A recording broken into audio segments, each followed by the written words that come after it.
Happy Friday, grade 4s. Yesterday, when I read to you from Harry Potter and the Chamber of Secrets, Snape and Professor McGonagall were giving Harry and Ron a dressing down for all the things that they were doing. Driving the flying car so that the muggles could see them, destroying the Whomping, well, not destroying, but running into the Whomping Willow, all that stuff. Okay, and now, so here we go. You better get along to the hospital wing, Weasley. You're bleeding. Not much, said Ron, hastily wiping the cut over his eye with his sleeve. Professor, I wanted to watch my sister being sorted. The sorting ceremony is over, said Professor McGonagall. Your sister is also in Gryffindor. Oh, good, said Ron. And speaking of Gryffindor, Professor McGonagall said sharply, but Harry cut in. Professor, when we took the car, term hadn't started, so Gryffindor shouldn't really have points taken from it, should it? He finished, watching her anxiously. Professor McGonagall gave him a piercing look, but he was sure she had almost smiled. Her mouth looked less thin, anyway.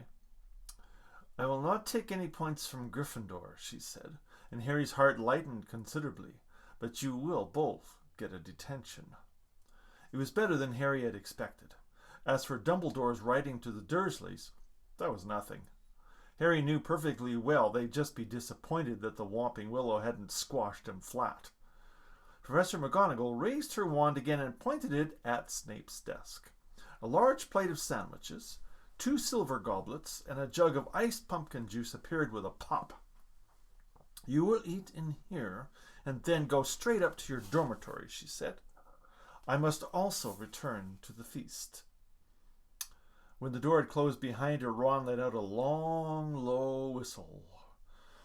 I thought we'd had it, he said, grabbing a sandwich. So did I, said Harry, taking one too. Can you believe our luck, though? Said Ron thickly through a mouthful of chicken and ham.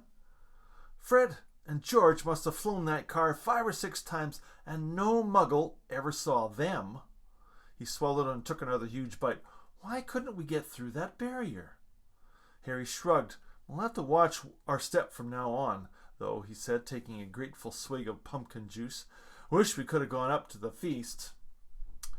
She didn't want us showing off, said Ron sagely. Doesn't want people to think it's clever arriving by flying car.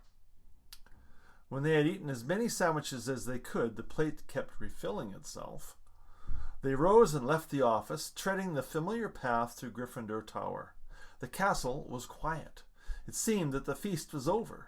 They walked past muttering portraits and creaking suits of armor, and climbed narrow flights of stone stairs until at last they reached the passage where the secret entrance to Gryffindor Tower was hidden, behind an oil painting of a very fat woman in a pink silk dress. Password? She said as they approached. Said Harry. They didn't know the New Year's password, not having met a Gryffindor prefect yet. But help came almost immediately. They heard hurrying feet behind them and turned to see Hermione dashing towards them. There you are! Where have you been? The most ridiculous rumors. Someone said you'd been expelled for crashing a flying car. Well, we haven't been expelled, Harry assured her.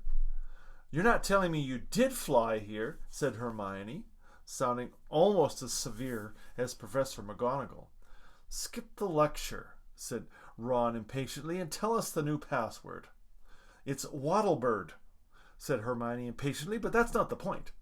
Her words were cut short, however, as the portrait of the fat lady swung open, and there was a sudden storm of clapping. It looked as though the whole of Gryffindor House was still awake, packed into the circular common room, standing on the lopsided tables and squashy armchairs, waiting for them